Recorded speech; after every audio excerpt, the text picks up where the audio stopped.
If you're trying to use the Find Change dialog box to find special characters, such as ornaments or special bullets or some obscure symbol, you've got a particular challenge ahead of you.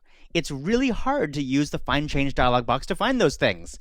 For example, in this document, I'm going to jump to page 2 by pressing Shift Page Down, and I'll open the Find Change dialog box by going to the Edit menu and choosing Find Change, or I could press Command F on the Mac or Control F on Windows.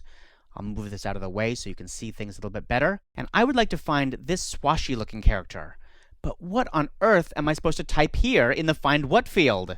And more importantly, for frustratingly technical reasons, this swashy character here and this bullet character, while they look completely different to you or me, to a computer, they actually look pretty much the same, because they both have the same Unicode value.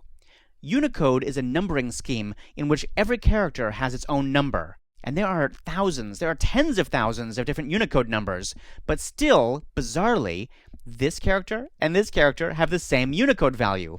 And you can actually see that by selecting this. I'll double click up in here in this type frame, and I'll select that character, and I'll open the info panel. And the info panel shows you the Unicode of any single selected character. This is Unicode 2022. If I come down here and select that bullet point, it's also 2022. Isn't that weird? That's why if I select this swatch character and choose Edit, Copy, and come over here to the Find What field and choose Edit, Paste, I get the code for a bullet character. That's what caret 8 is. It's the code for Find a Bullet. Well, that's not going to help me in this case, because I only want to find those swatch characters. Fortunately, the Find Change dialog box has a glyph tab, and the glyph tab lets you dial in exactly the character that you're looking for.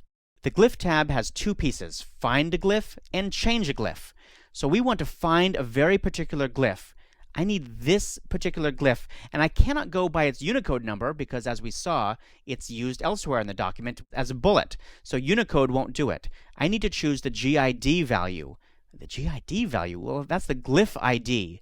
Well, if I go to the Type menu and choose Glyphs, it'll open the glyph panel, and we can see that whatever's selected here on the page also becomes selected here in the glyphs panel.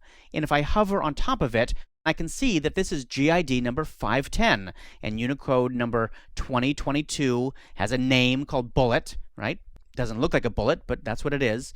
And so we want to load this information into the Find Change dialog box. Now, I could try and remember that number, but for me, trying to remember something even for 2 seconds sometimes is too much. So let me show you a little trick. If you right-click on the glyph, you can choose Load Glyph in Find.